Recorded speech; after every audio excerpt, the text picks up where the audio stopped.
Welcome to Rethinking Communication. I'm your host, Michael Ashford. Come with me on a journey as I explore how we better connect with each other through the power of our words. For most of us, formal education left gaps in our ability to communicate well with each other, especially when trying to navigate conflict, inspire change, and overcome misunderstandings. I'm a former journalist, a speaking coach, and a communication expert, and my goal is to encourage you to rethink what it means to be an effective communicator, from the stage to the meeting room to the living room and everywhere in between.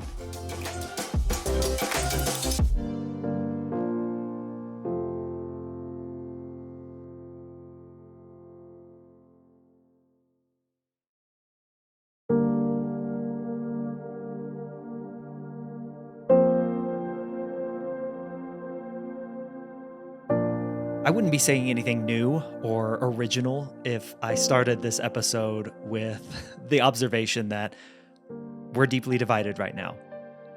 Polarization runs rampant. And in the days and weeks leading up to an election here in the United States, that is abundantly clear to anyone paying attention who has access to the internet or cable TV. Again, I'm not saying anything new here when it comes to how we go about interacting with each other, not just in times like this where we're facing down an election, but just in general. You can barely state anything on the internet anymore without an argument breaking out. And to me, it all comes back to this idea of we're all seeking some sort of change in our lives. We're all seeking to make things better for ourselves. If you remember Dr. Kurt Gray on this podcast, talking about how we all have the same basic moral mind, which is to see ourselves and those we love safe and kept from harm. And when we get a sense that that's not possible or not actually taking place, we seek to change it. But we need a better way to communicate through that. We need a better way to overcome our individual narratives and see that there's work to be done beyond just our little sphere of influence. My guest here on this episode calls this a crisis of belief. Belief that change can happen, belief that positive change can happen in coordination and in concert with others. Rich Harwood is the president and founder of the Harwood Institute, and for the last 35 plus years, he's gone into communities to help solve really large, gnarly shared problems. And he does it with an approach that he calls turning outward, which we talk about in this conversation and you'll hear. It's where we create a culture of shared responsibility. We deepen our civic connections to each other. Again, a theme that we've heard from other guests here on this show. Thinking of Martine Carcassonne from Colorado State University, talking about the grassroots local efforts to overcome negative discourse, a really toxic discourse that we see so often at the state and national levels, particularly obviously in our politics. But Rich has invested his career in going to hard-hit communities, for instance, Newtown, Connecticut, after the Sandy Hook Elementary School massacre, going to places like Selma, Alabama, with such historic significance when it comes to rights, civil rights within this country, going to Flint, Michigan, and many other places that you'll hear Rich talk about. It all focuses on what Rich calls getting us out of this toxic cul-de-sac, where we're just swirling on the same issues over and over again. Rich believes that we're either focusing on solving problems and everybody gets mixed up in what their solution to the problem should be, or we get mixed up in this utopian vision and nothing is really achievable or possible, or at least it doesn't seem to be. So how do we get things moving? Well, as you'll hear Rich and I discuss, and as you'll hear Rich share, it's about shared aspirations. It's about connecting with this notion that we all want to be builders, creators, and producers. And to get out of this toxic cul-de-sac where we're just swirling on ourselves, we've got to have a different approach to communication, a different way that we think about the problems that we face, and how we communicate with each other about what we aspire to rather than the problems as we see them, the issues that we face, the assumptions that we make about each other. Such a timely and relevant conversation with Rich at a moment such as this that I hope you take to heart.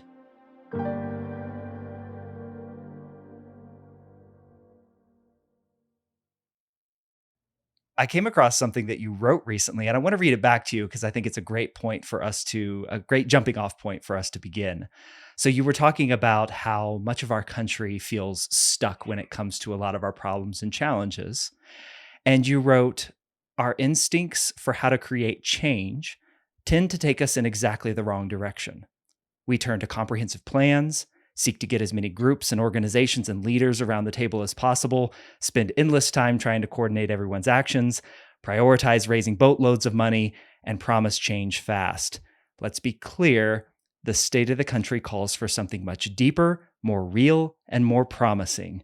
So, Rich, my question after reading that is, what is that thing that is more real, deeper, and more promising?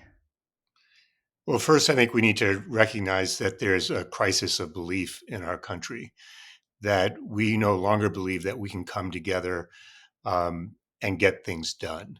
And so I think there's that. Second, I think we need to understand that there's deep mistrust in the country. There's a loss of hope, that inequities and disparities are not diminishing, they're continuing to grow. And when you put those things together with conditions around loneliness and despair, people feeling unseen and unheard, the question becomes, what will enable us to move forward together? And under what conditions will people come out from their homes and engage with one another and build trust and civic confidence and a sense that we actually can come together and get things done? So I happen to believe that rather than the things you just read off, um, we need to think about change in fundamentally different ways. I think we need to think about getting on a kind of what I would call a new civic path. And that new civic path is about how do we catalyze and unleash a chain reaction of actions and ripple effects that focus on what matters to people. And importantly, Michael, that help us rebuild our civic culture at the same time, the bonds of trust, the ways in which we work together, the ways in which we see each other. And everything that I've learned, I didn't start with this idea. Everything that I've learned over the last 35 or so years is that the change that meets those conditions, the change that is durable, the change that is sustainable, typically starts small. It doesn't start with comprehensive plans. It doesn't start by getting everyone around the table. It doesn't start with raising as much money as you possibly can. It starts through small actions of like minded folks coming together and getting things done. And when we do that with focus, when we do it with intentionality, when we do it by sticking to it over time, that small action begins to multiply and grow. It takes root and grows and spreads like a positive contagion in our communities. And the beauty of that is that it's something that more and more people can engage with. The beauty of that is that it grows our civic confidence. The beauty of that is that it demonstrates to us that we have the innate capabilities to come together and get things done. And I think that's at the root of our challenge today.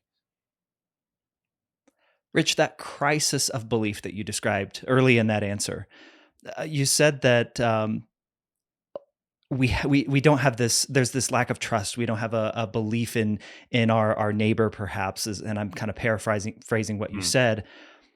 I know you do a lot of work out in these communities, doing yeah. these, start small type of events and hoping that they blossom and bloom, and have seen a lot of success with it. But that crisis of belief, there's a narrative out there that I've heard. I don't know if you have that when you get people together, that crisis of belief is actually not true. We're actually really good when you get us together and we start talking face to face.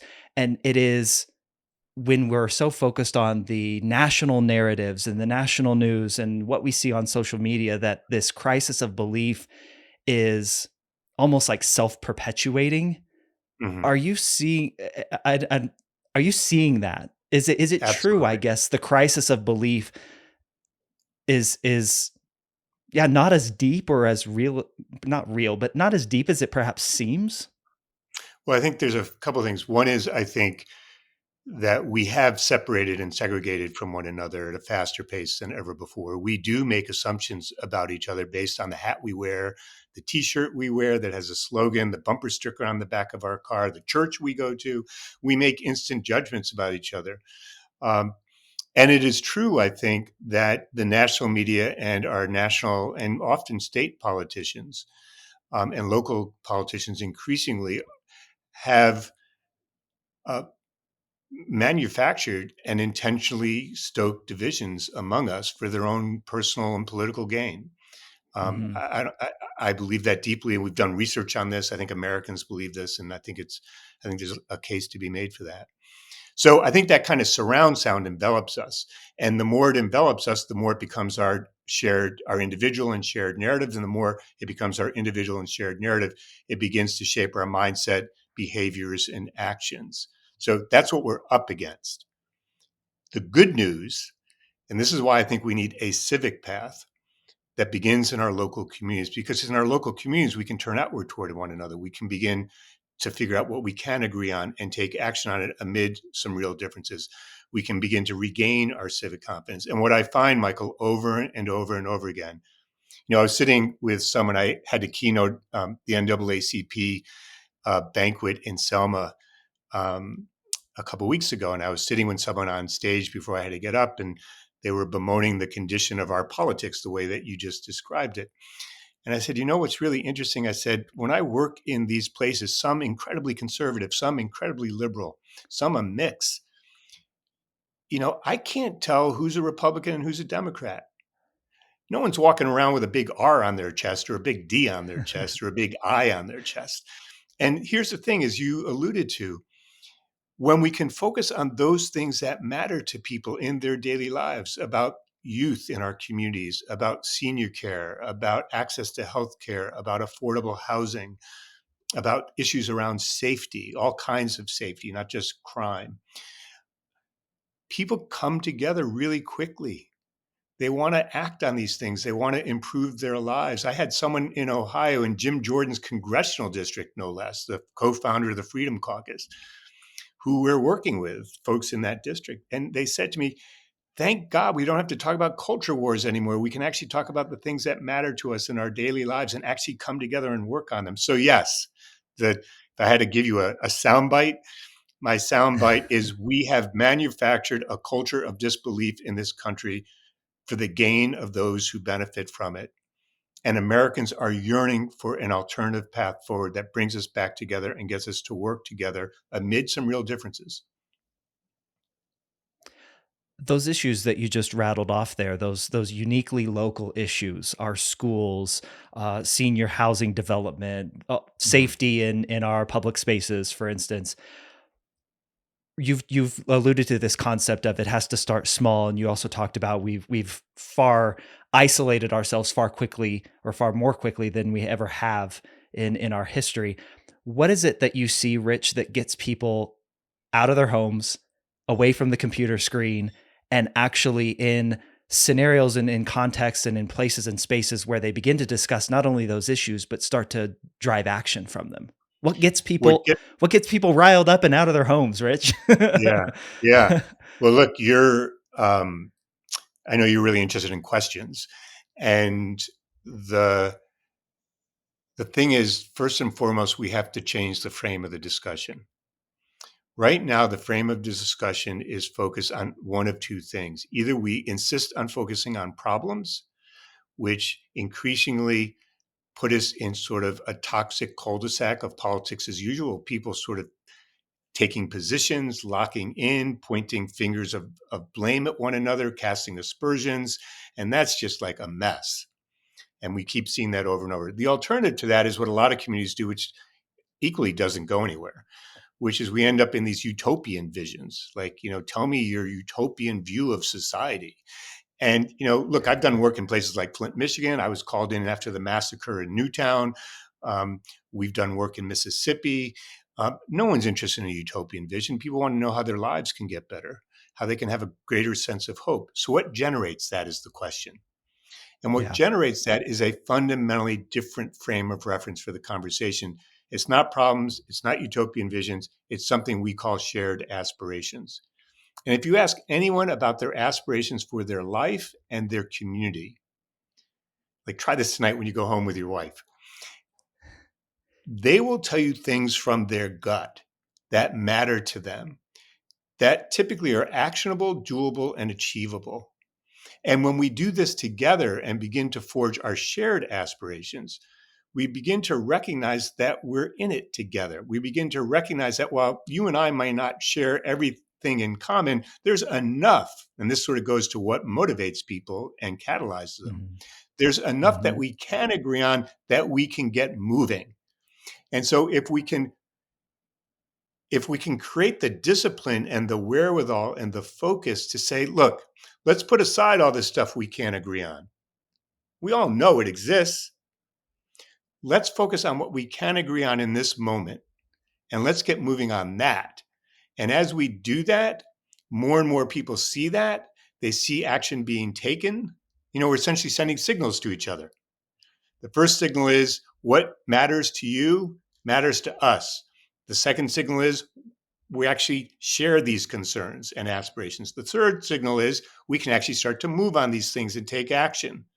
The fourth signal is, well, as that starts to happen, oh, you mean I can be part of this? Oh, well, I want to be part of this because everyone likes success. I want to be part of something successful, that's effective, that's impactful, that makes a difference in the world. And there's a sense of belonging involved. Mm. So, we all want to be creators. We all want to be producers in our lives. We want to be builders. And that's what this begins to create the sense of possibility. So just to clarify, is the question simply, what are your aspirations? Am I Yes. am I hearing that right? That's where we get started. It's obviously the work of change of of like we're working in Reading, Pennsylvania right now, one of the many communities we're working with, 10 years declared the poorest community in America. Now, creating change there is very difficult. We're in Alamance County, North Carolina, probably the most divided place I've worked in 40 years. Really difficult to get things moving.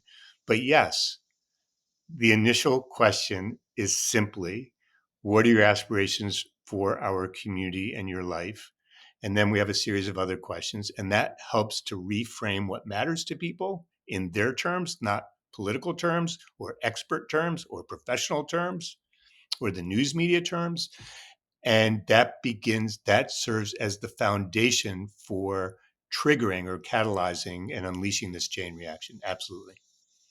I want to go to Alamance County, North Carolina. I watched the PBS NewsHour piece that Mm. highlighted the work that you're trying to do there. Describe to the folks, and I'll link that piece in the show notes, but describe to the folks listening who haven't watched that. What is the situation that you walked into in Alamance County, North Carolina? Oh gosh, it's a community divided in almost every way one can imagine. These are all good folks, but it's a community divided by, um, there are folks who have lived there since before the revolution who believe, they want to hang on to sort of their heritage and way of life. It's one of the fat 10. It's in the top 10% of fastest growing counties, not just in North Carolina, but in the country. So you've got people moving in really quickly. You've got divisions by race and ethnicity. You've got divisions by geography. Um, there's an interstate that runs across the county, which has small towns all along it. But everywhere else, it's highly rural. So you've got a rural, sort of small town, urban divide going. You've got divisions by faith. You've got faith communities competing to put people in seats on Wednesday night and Sunday mornings and competing over theology.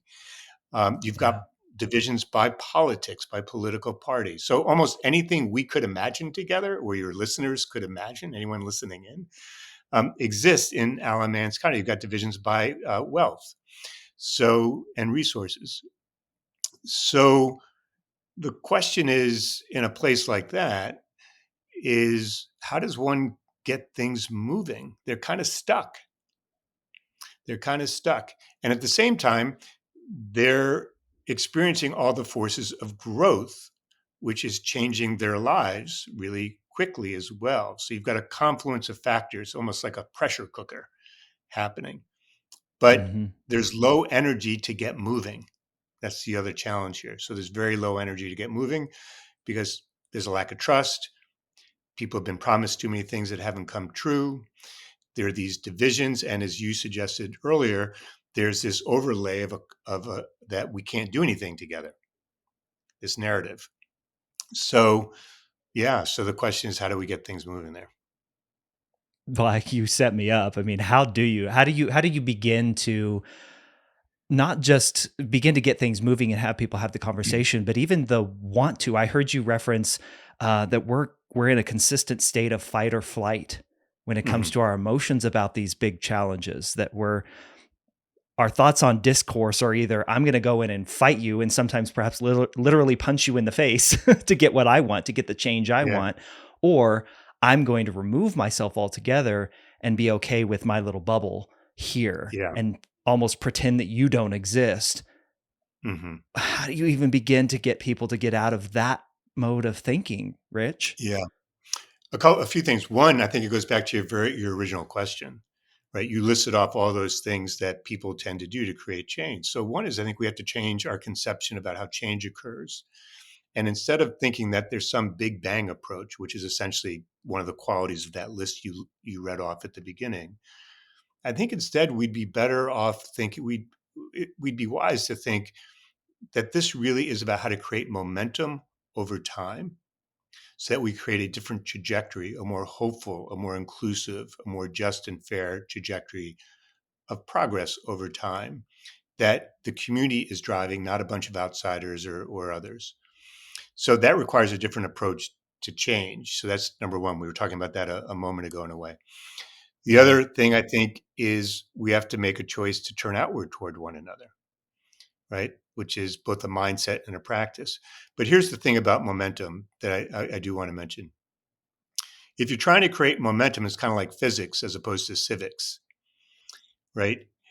Physics would tell you if something is stuck, the question is, what kind of catalyst do you need to get it moving? Then you'd start to say, okay, well, once there's a catalyst, we need more energy. So how do you sort of infuse it with greater energy? And then over time, you'd want to know, well, how do we create more momentum? And then over time, that would lead to some change state. That's what the work in Alamance is about. And to create that, what we have to find is where are there people and pockets of energy who are catalysts, Mhm. who want to work together in different ways, in small ways, as we were describing before, and get things in motion. We got to get in motion. And who can, as they get in motion and take action, we can lift up those actions so we can make them visible for others to see. That starts to send these signals I was talking about. And as that starts to occur, more and more people join. So in the year and a half we've been working in Alamance, I'm telling you, the change has been slow. At the same time, really slow. At the same time, we have scores and scores of new people seeing and hearing and feeling these signals who have come out to join the effort. We have scores of new organizations coming out to join the effort. We started with 5 teams, these pockets I was talking about of energy, where we thought we could start to catalyze things. Mhm. That's now spreading to a whole bunch of other places in the community. So it's spreading to housing. We didn't start with housing. It's starting to spread to early childhood. We didn't start with early childhood. It's starting to spread to green spaces and senses of connection. We didn't start with that. And, I could keep listing things. So it's jumping to all new areas, which is one of the things that one would hope would happen as this work takes place. But that's how you do it. And it's slow work, and you got to stick with it, and you can't get ahead of yourself. At the very beginning, what are those specific small ways that you begin to engage those catalyst people, those catalyst moments, those catalyst issues? Are you just bringing people together and say, "Hey, let's have a conversation about this"? Like what are those small moments that you're talking about here, Rich? Yes. So let's go back to Reading because we're about to release a Yeah. report 2 years after they've been working. So in 2 years, Michael, they have created systemic transformational change on education and their civic culture. So Your question is, where did they get started in that? Yeah, So exactly. the community had identified 3 issues that they really wanted to work on: after school and out of school activities, early childhood education, and English as a second language. So let's take English as a second language. Now, remember, they've created systemic change on this now. But where did they start? They started by learning from these conversations we held with people in the community after they had already identified ESL as a concern, as an aspiration. Hmm. We went back. People went back and said, well, let's go deeper. And people said, well, we don't have access to places to learn English. We don't feel, remember, Reading was once predominantly white, almost all white. It's 70% Latino today. We don't feel safe practicing English. We don't have any place to practice it. We don't feel safe. There's a youth violence and other violence concerns in Reading. People said, I don't feel, to your point earlier, I don't feel comfortable coming out of my home. So the very first action, one of the very first actions was something so small as Pastor Steve said, in my church, we're going to start holding dinners. It's a Latin culture. Food is really important.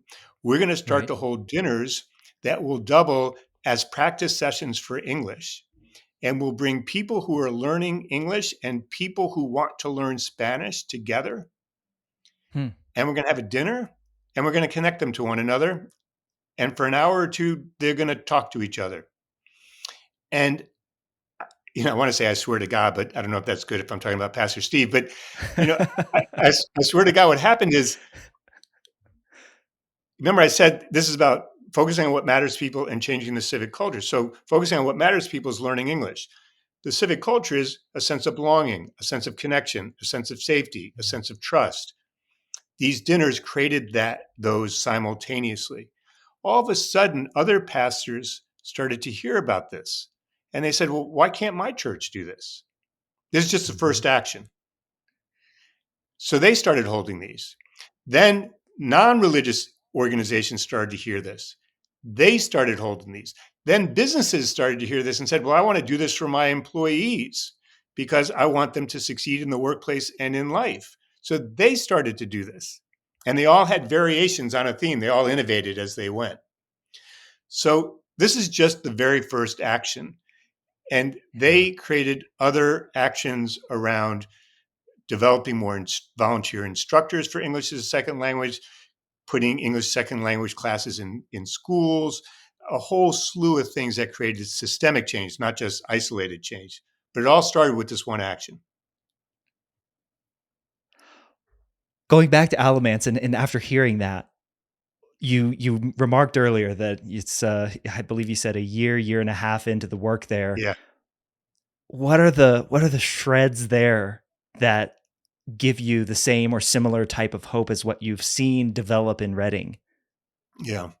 First, what I would say is the 5 teams that formed around the arts, faith, creating a new narrative in the community around this disbelief, um, uh, youth, um, and there's a 5th team that's escaping me in the moment. Those teams are still going, and they're doing well. The faith team, let's just use them as an example. So Sure. again, remember, faith is highly divisive in this county. So the question became, just as a starting point, could faith leaders come together and without giving up their beliefs, put their disagreements over theology and create some common civic purpose while they maintain their beliefs? And so where they started was something super small. I would never have come up with this idea myself. They said, we're going to hold days of service where people in this community can come together from different churches and non-churches. Um, and we're going to mix people together, and we're going to mix the churches together to demonstrate that we can serve a civic purpose. And as we do this, we're going to start to ask some of these questions that the Institute asks as well, to change the conversation and to realize that we don't each have horns and a tail or something.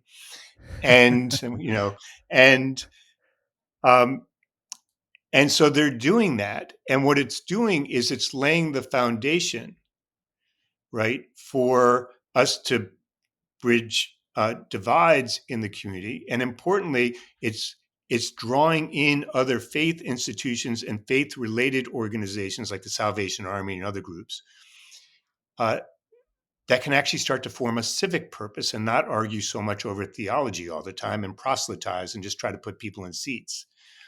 And that's really critical because the most segregated moment in America is on Sunday morning. Hmm. That's doubly true in Alamance County. So if we're going to make any progress in Alamance County, we're going to need the churches, not just the churches, but we need them. So they're doing that. They've done, I think, 2 of these, maybe 3 of these days of service now. They're growing. And here's the thing, as they begin to hold these, they're starting to catalyze a chain reaction of people saying, well, I know we're coming together for this day of service, but we could be doing other things together. Yeah, And that's what's going to start to happen. And we can start to see the seeds of that. So that's just one quick example. Not so quick, but sure, that's one example. sure. Rich, what is it about, as you just mentioned, the civic purpose, or as you've labeled it, a civic path forward? What is it about that can be so, I'll use your word, catalyzing for people? What is it about the place where we live? And I'm kind of maybe answering my question Mhm. itself, but I want to hear your answer here. What is it about the place that we live that can be a catalyst for people, or that you've seen be a catalyst for people? Heck, let's stick with you. I mean, why do you think it is? Yeah. It's where I live. It's where I spend the majority of my time. It's where my kids go to school. It's where I go to church. It's where I do my grocery shopping. It's where I go out to where I take my wife out on dates. It's Mhm. our place. It's our place. Right. And place still matters to people. Yes, it And the does. notion of home really matters. Not your Yes. house, but the notion of home, right? And I think the other thing about starting locally, I think there are there are many things, but 2 things I just want to mention. One is proximity. And I think one of the things that we were talking about earlier about this narrative of disbelief, this narrative, that this sense that we're separating from one another, is that in proximity to one another, we can actually turn outward and see and hear one another. In Mhm. proximity to one another, we can lift up each other's dignity and honor it and not just give lip service to it. In proximity to one another, we can figure out what we can agree on and get to moving on it and create some actions. And as I said earlier, all these things help us make down payments on moving forward. They send signals to one another. They help us build our civic confidence. So I think that is really critical. There's another piece, though, that I think is equally critical. And that is that if you look throughout American history, starting with the American Revolution, so much of the significant change this is one of the reasons why when Selma asked me to speak there, I made a beeline to Selma because of the history, the role that Selma has Yeah. played in our history with voting Mhm. rights and civil rights. Um, Mhm. so much of the significant change in our country has begun in local communities. People meeting in church basements, people meeting in civic halls, people meeting around their kitchen tables, people meeting on the streets, and figuring out that we do hold things in common enough that we want to move on, that we value, that we hold to be valuable to us, and that we can get moving. And the critical element about that is not that we're moving, just moving. That's point one that I made. The other critical element is that when it starts to spread, it spreads from one community to the next and it begins to grow like a positive contagion, not just in our community, but potentially across a state or across our country, right? That's how the American Revolution started. We didn't agree on a whole hell of a lot, other than we wanted King George out of our country. It's how Yeah. the abolition of slavery began. It's how women's suffrage began. It's how child welfare labor laws began, voting rights, civil rights, gay rights, everything. So that's the other reason why it's so important to begin in local communities with this civic path. It's where we can get started and build together. What is it about our nature that we focus so much of our attention then on the big national stories, the big Yeah. national issues, the big national politics of the day, the big national challenges?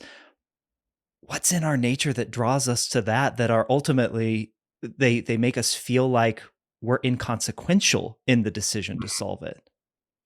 I think there are a couple of things. One, I was thinking about this as I was giving the last answer, because if I'm not careful, it can sound like I just think if we just take action locally, everything's going to be resolved. And Yeah. I don't. I've been around too long. I don't believe that.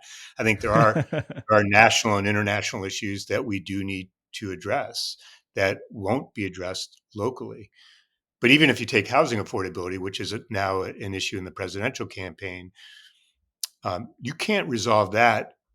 You can have federal legislation, but ultimately, local communities are still going to have to come together and figure out, do they have the public will to work on housing and locate housing and build new housing and value affordability for everyone. So that said, um, I think you're a former journalist. You know about the importance of local journalism. We have a news desert in our country in most communities today. It's something we're having to address in almost every community where we're working. Mhm. And so, in place of local news, at the same time of local news sort of disappearing in a sense, we've had a whole infrastructure of other news and information um, ecosystem grow. So, when I started this work, I don't think cable TV existed. The internet didn't exist. Social media didn't exist. I mean, I'm not that old. So it's in really relatively recent times. And Yeah. um, and so we've been enveloped by this highly fragmented, highly politicized, algorithm driven um, ecosystem. And it doesn't mean there isn't a lot of really good journalism out there. There's a lot of really good journalism out there. And there's a Yeah. lot of, as you know, probably better than I do, there's a lot of good local journalism now being innovated around and growing across the country, which is really a hopeful sign. So, but everything has been nationalized.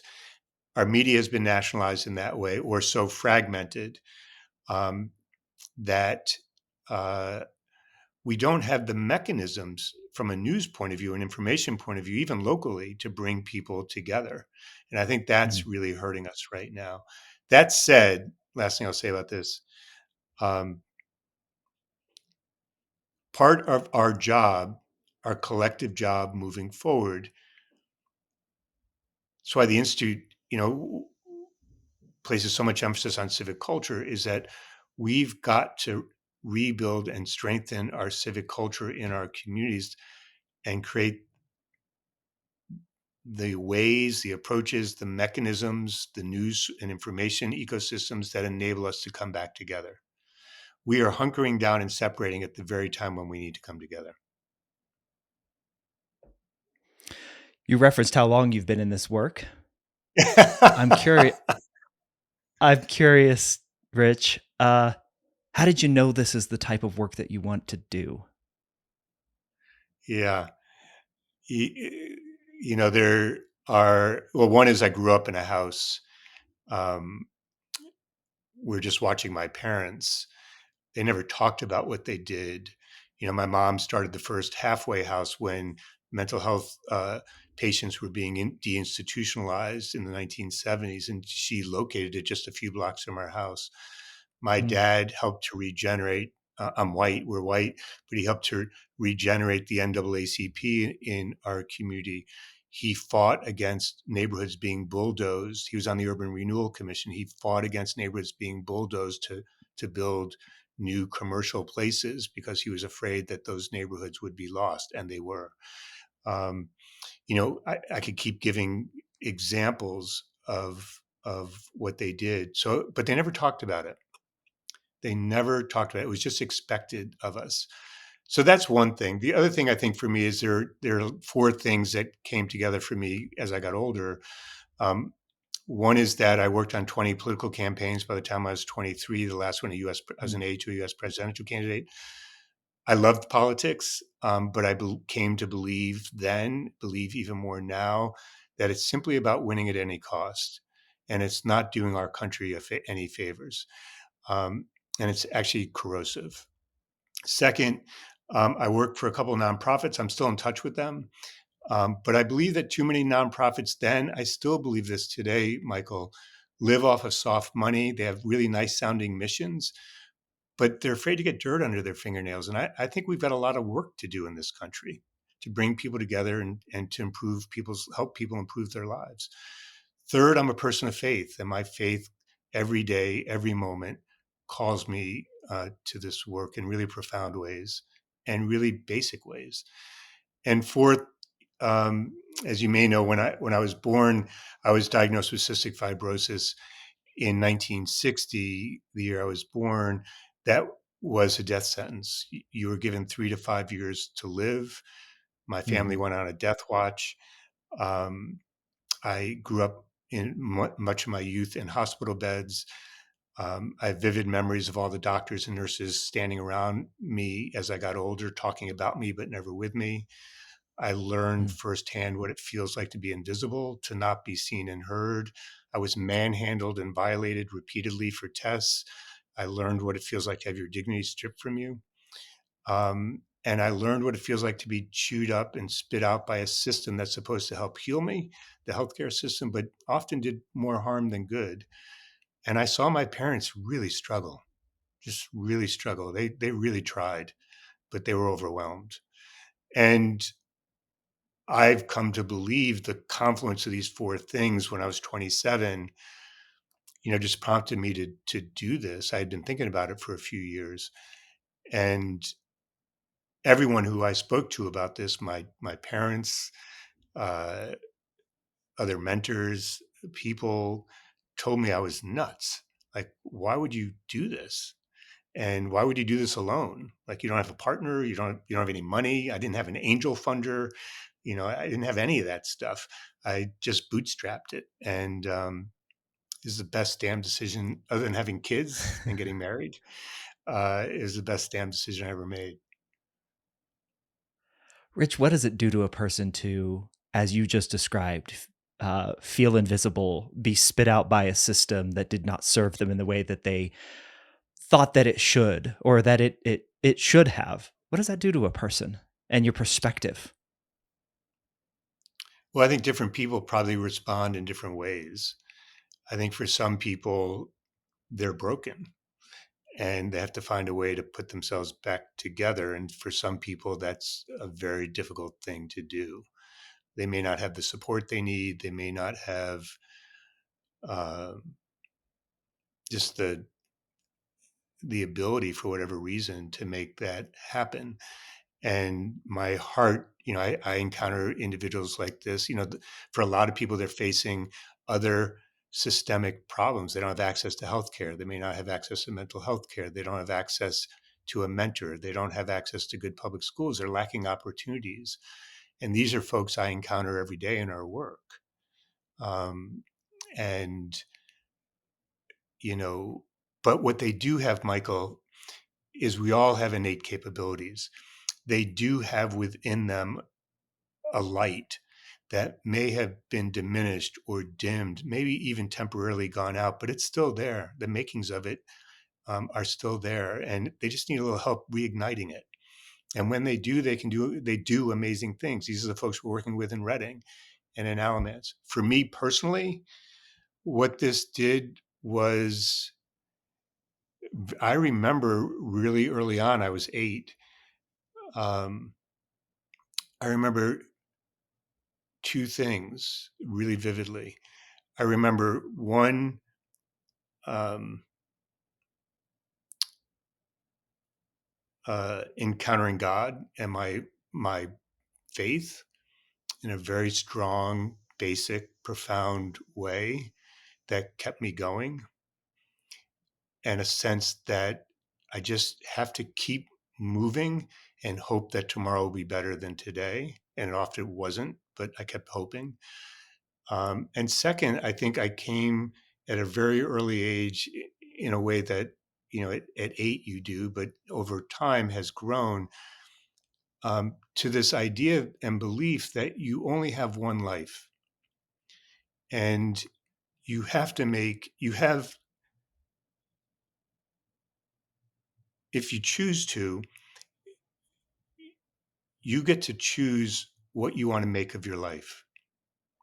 And that has guided this work I'm doing every day. That this work is not about how large my staff is, how big my budget is, how many awards I win, how much news coverage I get.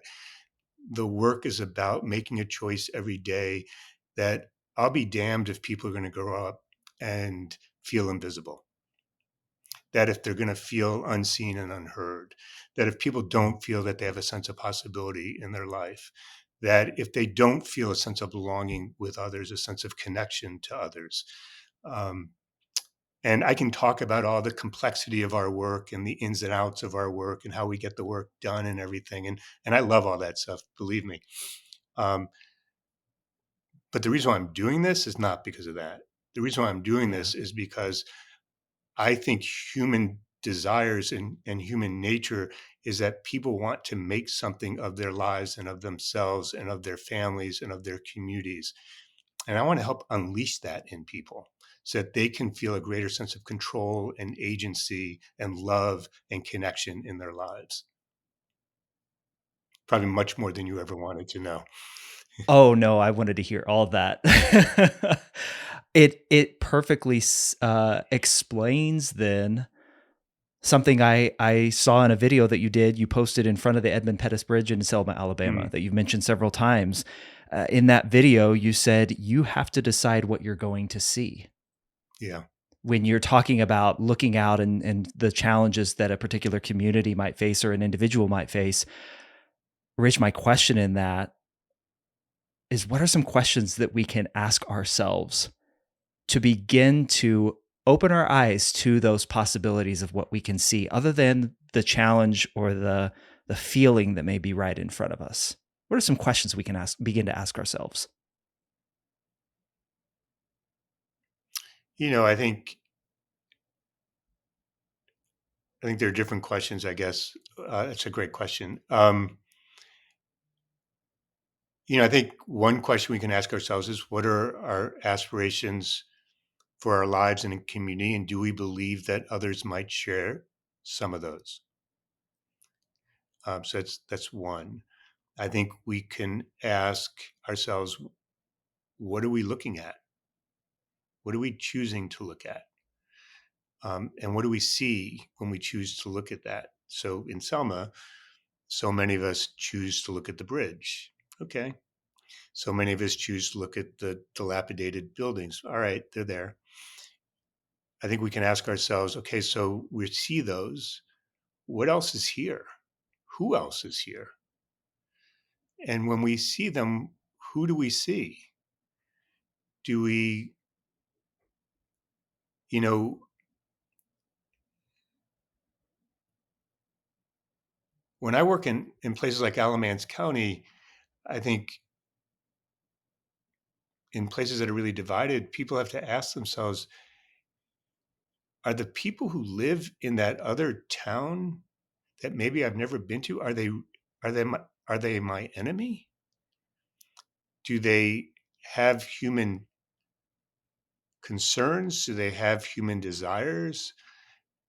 Do they maybe have children or a spouse or partner? Do they hold beliefs in something larger than themselves, whatever that may be? What does that tell me about them? Do I need to, as you mentioned, fight or flight before? Do I need to start with the notion that I need to fear them? Or might there be something we hold in common amid real differences that would enable me to see them as a fellow human being and not demonize them or not denigrate them or not assume I know something about them when I don't know anything really about them or to push them away. And I think, creating change is much more complex than all this and it's much harder than all this, but there's some prerequisites that are really important. And I think, at the essence of your question, for me at least, is so many of the challenges we face in our society today are human challenges. And yes, there are technical challenges, how to build a bridge, how to build roads, how to make a transportation system move on time, how to make sure that, all those things happen. They're all really important. How to make sure we have clean air and clean water to breathe and drink.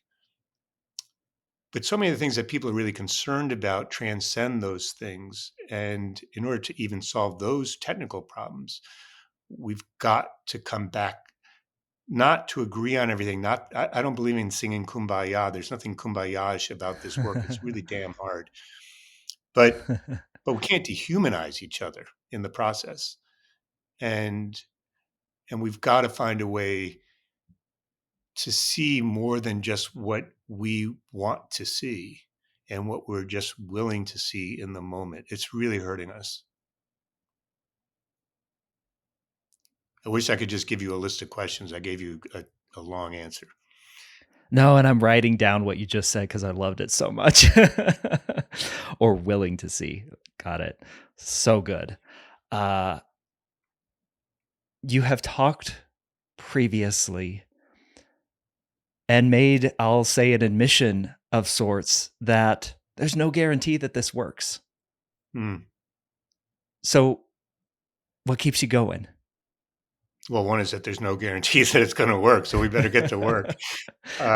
What keeps me going? Um, I think two things. One is what kept me going as a young child, honestly, Yeah. um, and into adulthood, because this thing went on for a long time. What kept me going is that I came, as I said earlier, I came to believe that hope is rooted in waking up and starting another day and just hoping and working that today can be somewhat better than yesterday and to get on a better path and to keep working at that. Otherwise you're surrendering. And um, I think that's a choice we get to make. I think the other thing that's more tangible in a way and beyond myself is, look, yeah, it's really hard to create change in places like Flint, Michigan, or Newtown, Connecticut, or Alamance County that we've been talking about. But you know what, Michael? There are so many people who are doing so much good work. When I asked people in Reading, what are you creating here? I asked them this a few weeks ago, a handful of weeks ago. Maybe it was a few months now. And they didn't tell me about the strategies or programs or the church practice dinners that I described to you earlier. They didn't talk about any of that stuff. You know what they told me? They said, what we're creating is trust here. What we're creating are new relationships here. What we're creating is a sense of possibility here. What they said was, one woman stood up and said, well, actually, she didn't stand up. She was sitting down. She said, this used to be a place that you fled. Now it's a place that you want to be. And another gentleman who had been watching this thing for about a year, wondering whether or not he should step forward, as you were asking before, he said, I've been watching this for a year and I thought this was just going to be the same old thing. Something starts, it stalls out, and we, say goodbye. He said, I've realized that this is actually creating real, tangible hope for people and making a difference in their lives. So what keeps me going is hearing their stories. What keeps me going is seeing their innate capabilities come to life. What keeps me going is that the work in Reading now, we're just transitioning out because eventually we transition out because it's their community, not ours. What keeps me going is that they started the transition long before we started the transition because they had taken such ownership of the work, which is a wonderful thing to see, and that the work is growing in momentum and their sense of belief is growing and their ability to talk about what they're creating together is growing and their sense of community is growing. And when you see that happen, they're still a poor town. There's still a youth violence challenge there. They still don't have enough jobs. For all the progress they've made in English second language, there's still thousands of people who need to learn English and who want to. So I don't want to paint a picture like everything's been solved. It hasn't. What has been done is the community has changed directions. What has been done is that people have a greater sense of belief in themselves and in one another. What has been done is that people actually believe they can shape their own futures. I can't think of anything better to do, and I can't think of anything more that would, at least for me, keep me going. What's a small thing? I know you've talked about those small changes, those small catalysts. What's a small thing that one individual listening right now can do to begin to change that direction of belief in their own community? What would you say? I would say that when they're standing, let's say at a soccer game, watching their kids play soccer. I used to coach soccer for 30 years. When they're Yeah. watching their kids play soccer and they're complaining about the local public schools and their kids having challenges in something or some other challenge around their kids, catch themselves and say, you notice what kind of conversation we're having here? What is it that we actually want for our kids? And you could do this in a minute.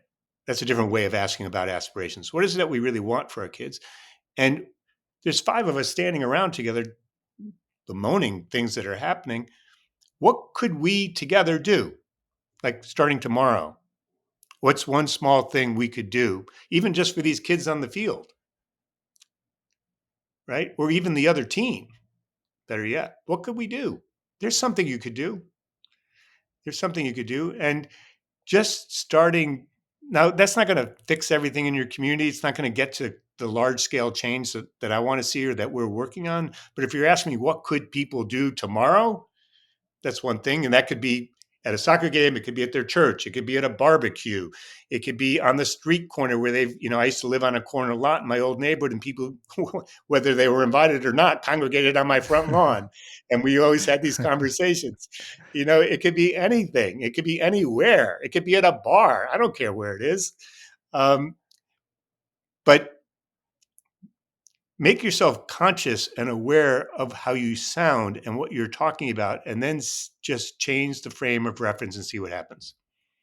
Wonderful. Rich, what's a question that you wish you were asked more? Wow, that's a stumper. What's a question I wish I was asked more? Someone once asked me, am I really strong enough to do this work? And I think a lot of people are wondering that. Am I really strong enough to do this work? And I think we all have different levels of strength. We all have different risk tolerance. We all have different motivations. We all have different amounts of energy. We're all in different seasons of our lives. But no matter where you are on those different elements, in our own ways, at our own pace, we are all strong enough to do something. And so, what I would say is just find where your strength is in the moment where you are and figure out that one step you can take moving forward. And,